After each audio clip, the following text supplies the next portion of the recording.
Story Shiva. Presentation Fasna Fasal. Editing Fasaluddeen VI. പുനർവിവാഹം. സന്ധ്യക്ക് മാനമിരുണ്ടു. ആകാശത്തിലൂടെ കാർമേഘങ്ങൾ ഒഴുകി നടന്നു. മഴയുടെ ലക്ഷണം കാട്ടി നേർത്ത് തണുപ്പുള്ള പടിഞ്ഞാറൻ കാറ്റിടയ്ക്കിടെ വീശി. ഉമ്മറത്ത് കത്തിച്ചു വച്ചിരിക്കുന്ന നിലവിളക്ക് കരിന്തിരി കത്തിത്തുടങ്ങിയിരുന്നു. വന്നപാടെ മുറ്റത്ത് വെച്ച് തന്നെ ശ്രീധരൻ അത് കണ്ടു. അയാളുടെ മുഖം പെട്ടെന്ന് ദേഷ്യം കൊണ്ട് വരിഞ്ഞു മുറുകി. സാവിത്രി! ശ്രീധരൻ ഉമ്മറത്തേക്ക് കയറിക്കൊണ്ട് ഉച്ചത്തിൽ വിളിച്ചു. സാവിത്രി ഒരലസതയോടെ ഹാളിൽ നിന്നിറങ്ങി ഉമ്മറത്തേക്ക് വന്നു. ആഹ്, നിങ്ങളിന്ന് നേരത്തെ വന്നു. വലത് കൈയാൽ തല ചൊറിഞ്ഞുകൊണ്ട് സാവിത്രി ചോദിച്ചു. കുളി കഴിഞ്ഞ് ഉണങ്ങിയ മുടിയെല്ലാം പിന്നിലേക്ക് വിടർത്തിയിട്ടിരിക്കുകയാണ് അവർ. എന്താടി കാണുന്നത്? വിളക്ക് കരിന്തിരി എത്തുന്നത് കണ്ടില്ലേ? അതിനു മുമ്പ് നിനക്കിതൊന്ന് കെടുത്തി എടുത്തു വച്ചൂടായിരുന്നു. ഇതൊക്കെ കുടുംബത്തിന് ദോഷമാവുമെന്ന് നിനക്കറിയില്ലേ? ദേഷ്യം കൊണ്ട് ശ്രീധരൻ്റെ പുരികം വളഞ്ഞു. ചുണ്ടുകൾ വിറകൊണ്ടു. ഉമ്മറത്ത് വയ്ക്കുന്ന വിളക്ക് കരിന്തിരി കത്തിയ വീട്ടിൽ ദുഃഖം വരുമെന്നാണ് പഴമക്കാർ പറയാറ്. ആ ഒരു വിശ്വാസം ശ്രീധരൻ്റെ ഉള്ളിലും ഉണ്ടായിരുന്നു. ഓ, അത് കത്തിച്ചു വെച്ചവള് നാട് തണ്ടാൻ പോയേക്കുമല്ലേ, പിന്നെങ്ങനെ കരിന്തിരി കത്താതിരിക്കും? വിളക്കിലേക്കൊന്ന് നോക്കിയ ശേഷം സാവിത്രി പുച്ഛത്തോടെ പറഞ്ഞു. കല്യാണിയെക്കുറിച്ചാണ് സാവിത്രി പറഞ്ഞതെന്ന് ശ്രീധരന് മനസ്സിലായി. അവള് കത്തിച്ചു വച്ചു എന്നും പറഞ്ഞ് നിനക്കതൊന്ന് കെടുത്തിയ എന്താ? നിന്റെ കയ്യിലെ വളയൊന്നും ഊരിപ്പോയില്ലല്ലോ. വേഗം വിളക്കെടുത്ത് അകത്തേക്ക് വെക്കാൻ നോക്കടി, ശ്രീധരൻ പറഞ്ഞു. ഇത് നല്ല കൂത്ത്. അവൾ ഓരോന്ന് കാണിച്ചു വച്ചിട്ട് പോവും, എന്നിട്ട് പഴിയൊക്കെ എനിക്കാ. സാവിത്രി അരിശത്തോടെ പിറുപിറുത്തുകൊണ്ട് കുനിഞ്ഞു വിളക്കെടുത്തു. പിന്നെ നിവർന്നു നിന്ന് ശ്രീധരനെ ദേഷ്യത്തോടൊന്ന് നോക്കിയ ശേഷം അകത്തേക്ക് നടന്നു. എൻ്റെ ഭഗവാനെ! ഒരു ദീർഘനിശ്വാസം വിട്ട് ഭഗവാനെ മനസ്സിൽ ധ്യാനിച്ചുകൊണ്ട് ഒരു നിമിഷം ശ്രീധരൻ കണ്ണടച്ചു. പിന്നെ കയ്യിലുണ്ടായിരുന്ന കവർ അരഭിത്തിയിലേക്ക് വച്ചുകൊണ്ട് ഉമ്മറത്തെ കസേരകളിൽ ഒന്നിരുന്നു. തണുപ്പുള്ള ഒരു ഇളം കാറ്റ് ശ്രീധരനെ തഴുകി കടന്നുപോയി. ഉമ്മറത്തെ ബൾബിന് ചുറ്റും ചെറു പ്രാണികൾ വട്ടമിട്ട് പറന്നു. അവയെ പിടിക്കാൻ തക്കം പാർത്ത് പല്ലികളും ഭിത്തിയിൽ സ്ഥാനം പിടിച്ചു. സാവിത്രിയെ! ശ്രീധരൻ നീട്ടി വിളിച്ചു. ഈ മനുഷ്യനിത് എന്തിൻ്റെ കേടാ? പിറുപിറുത്തുകൊണ്ട് സാവിത്രി ഉമ്മറത്തേക്ക് വന്നു.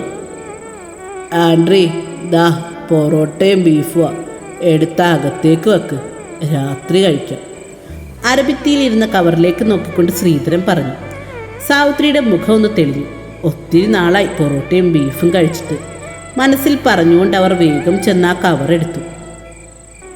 അല്ല, നിങ്ങളിന്ന് കുടിച്ചില്ലേ? മുഖത്ത് എന്തോ ഒരു തെളിച്ചമുണ്ടല്ലോ. ശ്രീധരനെ അടിമുടി ഒന്ന് നോക്കിയ ശേഷം സാവിത്രി പറഞ്ഞു. ശ്രീധരൻ ഒന്ന് പുഞ്ചിരിച്ചു. ഇന്ന് എന്തോ കുടിക്കാൻ തോന്നിയില്ലടി. മഴക്കാറുള്ളതിൻ്റെ പുകച്ചിൽ കാരണം ഷർട്ടിൻ്റെ 2 ബട്ടൺസ് അയാൾ ഊരിയിട്ടു. അയാളുടെ രോമമാർന്ന നെഞ്ച് കാണാമായിരുന്നു. അപ്പോൾ അതെന്തു പറ്റി? സാവിത്രിക്ക് അത്ഭുതമായി. ജോലിക്ക് പോയാൽ കുടിക്കാതെ ഒരു ദിവസം പോലും വീട്ടിലേക്ക് വരാത്ത ആളാണ് ഇന്ന് കുടിക്കാതെ വന്നിരിക്കുന്നത്.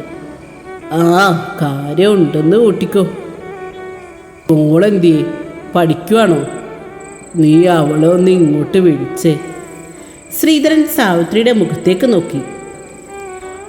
അവളിവിടെ ഇല്ലെന്നല്ലേ മനുഷ്യൻ ഞാൻ നേരത്തെ പറഞ്ഞേ? അവളാ മീനാക്ഷിയുടെ വീട്ടിൽ കാണും. ആ തള്ളക്ക് വയ്യെന്നും പറഞ്ഞിപ്പോൾ ഏത് നേരം നോക്കിയാലും അവിടെയാ. അവിടെ 2 ആമ്പിള്ളേരുണ്ടെന്ന ബോധം പോലും അവക്കില്ല. വെറുതെ നാട്ടുകാരെ കൊണ്ട് അതും ഇതും പറയിക്കാൻ. സാവിത്രി ചുണ്ടുകൾ കൊട്ടി പറഞ്ഞു. സാവിത്രി! ശ്രീധരൻ്റെ ദേഷ്യം നിറഞ്ഞ സ്വരം ഉയർന്നു. ഓ, മോങ്ങളെപ്പറ്റി പറഞ്ഞപ്പോൾ നിങ്ങൾക്ക് പൊള്ളിയോ? ഒച്ച വച്ച് എൻ്റെ നാവ് വേണേ നിങ്ങൾക്ക് അടപ്പിക്കാം. പക്ഷെ ഈ നാട്ടുകാരുടെ നാവ് അടപ്പിക്കാനൊന്നും പറ്റില്ല, അതോർത്തു. സാവിത്രി ദേഷ്യത്തോടെ പറഞ്ഞു. നിന്നോട് ഞാൻ പല തവണ പറഞ്ഞിട്ടുണ്ട്, എൻ്റെ മോളെപ്പറ്റി ആവശ്യമില്ലാത്തൊന്നും പറയാൻ നിൽക്കണ്ടെന്ന്. ശ്രീധരൻ കസേരയിൽ നിന്നും ചാടി എഴുന്നേറ്റു. അയാളുടെ മുഖത്തെ ദേഷ്യം കണ്ടതും സാവിത്രി ഒന്ന് പരങ്ങി. ഓ, ഞാനൊന്നും പറയാൻ വരുന്നില്ല. പക്ഷെ ഞാൻ പറയുന്നതിൽ കാര്യമുണ്ടെന്ന് ഇന്നല്ലെങ്കിൽ നാളെ നിങ്ങൾക്ക് മനസ്സിലാവും. നോക്കിക്കോ. പതിഞ്ഞ സ്വരത്തിൽ സാവിത്രി പറഞ്ഞു. ആയിക്കോട്ടെ, എൻ്റെ മോളെക്കുറിച്ച് എനിക്ക് നന്നായിട്ട് അറിയാം. നീ പറയേണ്ട ആവശ്യമൊന്നുമില്ല. പിന്നെ കുഞ്ഞിലെ തൊട്ട് അവൾ അവിടെയാണ് കളിച്ചു വളർന്നത്. അവരവളെ പൊന്നു പോലെ നോക്കിയിട്ടുമുണ്ട്. അപ്പം പിന്നെ അവർക്കൊരാവശ്യം വരുമ്പോൾ അവൾ അവിടെ പോകുന്നതിൽ എന്താ ഇപ്പോൾ ഇത്ര വലിയ തെറ്റ്? ശ്രീധരൻ സാവിത്രിയുടെ നേർക്ക് നോക്കിക്കൊണ്ട് പറഞ്ഞു. ഞാൻ പറഞ്ഞല്ലോ, ഞാൻ ഇനി ഒന്നും പറയാനില്ലെന്ന്. അല്ലെങ്കിലും ഞാൻ പ്രസവിച്ചൊന്നും അല്ലല്ലോ അവളെ. അപ്പം പിന്നെ അവളുടെ കാര്യത്തിൽ ഇടപെടാൻ എനിക്കെന്താ അവകാശം? സാവിത്രി സങ്കടം നിറച്ച് പറഞ്ഞു. നിനക്ക് അവകാശമില്ലെന്ന് ആരാ പറഞ്ഞ്? പ്രസവിച്ചില്ലെങ്കിലും നിനക്കും ഒരമ്മയുടെ സ്ഥാനമുണ്ട്. തെറ്റ് കണ്ട നിനക്കും അവളെ ഉപദേശിക്കാം. വേണമെങ്കിൽ 2 കൊടുക്കുകയാവും. ശ്രീധരൻ മയത്തിൽ പറഞ്ഞു. അയ്യോ വേണ്ടായേ, ഞാനൊന്നിനുമില്ല. നിങ്ങൾ അച്ഛനും മകളും എന്താന്ന് വെച്ചാൽ ആയിക്കോ. സാവിത്രി പറഞ്ഞു നിർത്തുമ്പോഴാണ് കല്യാണി റോഡിൽ നിന്നും മുറ്റത്തേക്ക് ഇറങ്ങുന്നത്. ദേ വരുന്നുണ്ട് നിങ്ങളുടെ പുന്നാര മോള്. കല്യാണിയെ കണ്ടതും സാവിത്രി പുച്ഛത്തോടെ പറഞ്ഞു. ശ്രീധരൻ മുറ്റത്തേക്ക് നോക്കി. ഒരു മൂളിപ്പാട്ടും മൂളിയാണ് കല്യാണി വരുന്നത്. ഉമ്മറത്ത് നിൽക്കുന്ന അച്ഛനെ കണ്ടതും അവൾ മൂളുന്നത് നിർത്തി നടപ്പിൻ്റെ വേഗം കൂട്ടി. അച്ഛനെന്താ നേരത്തെ വന്നോ? ശ്രീധരനെ നോക്കി മുറ്റത്ത് നിന്നുകൊണ്ട് തന്നെ ചോദിച്ചു.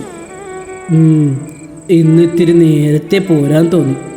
മീനാക്ഷിക്ക് എങ്ങനെയുണ്ട്? ഇപ്പം കുഴപ്പമൊന്നുമില്ല അച്ഛാ. എന്നാലും കുറച്ച് ദിവസം റെസ്റ്റ് എടുക്കണമെന്നാണ് ഡോക്ടർ പറഞ്ഞത്. ചെരുപ്പ് മുറ്റത്ത് ഊരിയിട്ടുകൊണ്ട് കല്യാണി ഉമ്മറത്തേക്ക് കയറി. കല്യാണി ശ്രീധരൻ്റെ മുഖത്തേക്കൊന്ന് സൂക്ഷിച്ചു നോക്കി. അയാൾ കുടിച്ചിട്ടില്ല എന്ന് അവൾക്ക് മനസ്സിലായി. നീ എന്താടി എന്നെ ഇങ്ങനെ കണ്ണു വീഴിച്ച് നോക്കുന്നേ? ശ്രീധരൻ ചെറു പുഞ്ചിരിയോടെ ചോദിച്ചു. ഇന്ന് അച്ഛൻ കുടിച്ചിട്ടില്ല അല്ലേ? കല്യാണി സന്തോഷത്തോടെ ചോദിച്ചു. ഇല്ല. അതെന്തോ പറ്റി? ഇന്ന് ഷാപ്പും ബിവറേജും ബാറും ഒന്നും ഉണ്ടായിരുന്നില്ലേ? കല്യാണി ഒരു കളിയാക്കി ചിരിയോടെ ചോദിച്ചു. നീ കളിയാക്കണ്ട.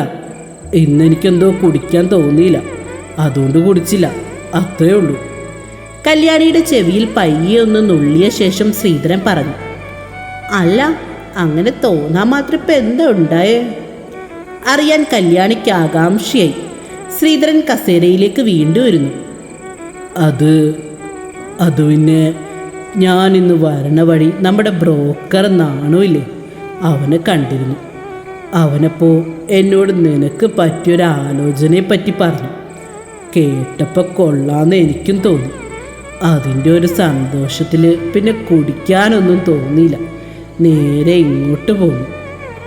ഓ, അച്ഛനോട് ഞാൻ മുന്നേ പറഞ്ഞിട്ടുള്ളതല്ലേ എനിക്കിപ്പോൾ കല്യാണ ആലോചനയൊന്നും വേണ്ടെന്ന്. പിന്നെന്തിനിപ്പോൾ വെറുതെ? കല്യാണിയുടെ മുഖത്തെ പുഞ്ചിരി മാഞ്ഞു. എൻ്റെ മോളെ, ഞാനതിനിത് ഉറപ്പിച്ചിട്ടൊന്നുമില്ല. ആ ചെക്കൻ കഴിഞ്ഞിടക്ക് അമ്പലത്തിൽ വച്ചോ മറ്റോ നിന്നെ കണ്ട് ഇഷ്ടപ്പെട്ട് നാണുവിനോട് നിന്നെക്കുറിച്ചൊന്ന് അന്വേഷിക്കാൻ പറഞ്ഞു. നാണു അത് എന്നോടും പറഞ്ഞു. അത്രേ ഉള്ളൂ. ശ്രീധരൻ പറഞ്ഞത് കേട്ട് സാവിത്രി ഒന്ന് ഞെട്ടി. അമ്പലത്തിൽ വെച്ച് കണ്ടെന്നു? ഇനി അതൊരു പക്ഷെ ആ ചെക്കനായിരിക്കും. അവൻ എന്നെയായിരുന്നല്ലോ നോക്കിയത്. പിന്നെ എങ്ങനെ കല്യാണി? ഇനി അവനന്ന് നോക്കിയത് കല്യാണിയാവോ? തന്നെയാണെന്ന് തനിക്ക് വെറുതെ തോന്നിയതാവോ? അന്ന് കല്യാണിയും തൻ്റെ അടുത്തുണ്ടായിരുന്നു. ഇനി ചിലപ്പോൾ വേറെ ചെക്കനാവോ? സാവിത്രിയുടെ മനസ്സിലൂടെ പല ചോദ്യങ്ങളും സംശയങ്ങളും കടന്നുപോയി. അവരുടെ മുഖത്തെ തെളിച്ചം പാടെ കെട്ടു. എന്തായാലും അച്ഛൻ നാണുവേട്ടനോട് പറഞ്ഞിട്ട് എനിക്ക് താല്പര്യമില്ലാന്ന് അരബിത്തിയിൽ ചാരി നിന്നുകൊണ്ട് കല്യാണി പറഞ്ഞു. പറയാം മോളെ, പക്ഷേ അവരൊന്ന് വന്ന് കണ്ടിട്ട് പോകുന്നതിൽ വലിയ തെറ്റൊന്നുമില്ലെന്നാ എനിക്ക് തോന്നുന്നു. വേലായുധനും അതുതന്നെയാ പറഞ്ഞു. വലിയ കാശുകാരാണത്ര. ചെക്കനാണെങ്കിൽ ഒറ്റ മോനും, പിന്നെ കാണാനും സുന്ദരൻ. പറയുമ്പോൾ തന്നെ ശ്രീധരൻ്റെ മുഖത്ത് വിരിയുന്ന ഭാവങ്ങൾ കല്യാണി ശ്രദ്ധിച്ചിരുന്നു. അച്ഛൻ ഈ ആലോചനയിൽ നല്ല താല്പര്യമുണ്ടെന്ന് കല്യാണിക്ക് മനസ്സിലായി. ആരായാലും എനിക്ക് കാണണ്ട, കല്യാണി തീർത്തു പറഞ്ഞു. അവൾക്ക് ഇഷ്ടമല്ലെന്ന് പറഞ്ഞാൽ നിങ്ങൾ വെറുതെ നിർബന്ധിക്കുന്ന എന്തിനാ? സാവിത്രിയായിരുന്നു പറഞ്ഞത്. ശ്രീധരൻ സാവിത്രിയുടെ മുഖത്തേക്ക് തറപ്പിച്ചൊന്ന് നോക്കി. കല്യാണി ആവട്ടെ അമ്പരപ്പോടെയാണ് സാവിത്രിയെ നോക്കിയത്. സാവിത്രിയമ്മ തന്നെയാണോ തന്നെ ഇങ്ങനെ സപ്പോർട്ട് ചെയ്ത് സംസാരിക്കുന്നതെന്ന് നോക്കുമായിരുന്നവൾ. അവൾക്ക് വിശ്വാസം വരുന്നുണ്ടായിരുന്നില്ല. ഈ കാശുകാരുമായിട്ടുള്ള ബന്ധമൊന്നും നമുക്ക് ശരിയാവില്ലെന്നേ. നമുക്ക് നമ്മുടെ സാമ്പത്തികമായിട്ട് ചേർന്നവരുമായിട്ടുള്ള ബന്ധമേ ശരിയാവും. സാവിത്രി പറഞ്ഞു നിർത്തിക്കൊണ്ട് ഭിത്തിയിലേക്ക് ചാരി നിന്നു. കല്യാണി സാവിത്രിയുടെ മുഖത്തേക്ക് സൂക്ഷിച്ചു നോക്കി. കാശുള്ളിടത്ത് ഒരു ആലോചന തനിക്ക് വന്നതിൻ്റെ പേരിൽ ആ മുഖത്ത് കുശുമ്പും അസൂയയും നിറഞ്ഞിട്ടുണ്ടോ? അല്ലെങ്കിൽ പിന്നെ അവരിങ്ങനെ തന്നെ സപ്പോർട്ട് ചെയ്ത് സംസാരിക്കില്ലല്ലോ. അതെന്ത് തന്നെയായാലും അവരറിയാതെ തന്നെ അവർ തനിക്കൊരു ഉപകാരമാണല്ലോ ചെയ്യുന്നത്. കല്യാണി സാവിത്രിയെ നോക്കി പുഞ്ചിരിച്ചു നന്ദിയോടെ. എന്തായാലും അവരായിട്ട് ഇങ്ങനെ ഒരു ആലോചനയും കൊണ്ട് വന്ന സ്ഥിതിക്ക് അവരൊന്ന് വന്ന് കണ്ടിട്ട് പോട്ടെ, ബാക്കിയൊക്കെ പിന്നെയല്ലേ. ശ്രീധരൻ മുറ്റത്തേക്ക് നോക്കിക്കൊണ്ടാണ് പറഞ്ഞത്. അവർ വന്ന് ഈ വീട് കണ്ടിട്ട് പൊക്കോളും. എന്നെ കൊണ്ടൊന്നും പറ്റില്ല ആരുടെയും മുന്നിൽ വെറുതെ ഒരുങ്ങിക്കെട്ടി നിൽക്കാൻ, കല്യാണി പറഞ്ഞു. കല്യാണി! ശ്രീധരൻ്റെ ശബ്ദം ഉയർന്നു. കല്യാണി ഒന്ന് ഞെട്ടി. അച്ഛൻ്റെ മുഖത്ത് ദേഷ്യം നിറയുന്നു. വെറുതെ എന്നെ ദേഷ്യം പിടിപ്പിക്കാൻ നിൽക്കണ്ട നീ. ഞാൻ പറയുന്നത് അങ്ങോട്ട് കേട്ടാൽ മതി. ഈ ഞായറാഴ്ച അവരോട് ഞാൻ വരാൻ പറയാൻ പോവാം, കേട്ടല്ലോ? ശ്രീധരൻ പറഞ്ഞത് കേട്ട് കല്യാണി ദേഷ്യത്തോടെ അയാളെ ഒന്ന് നോക്കിയ ശേഷം നേരെ അകത്തേക്ക് കയറിപ്പോയി. തുടരും.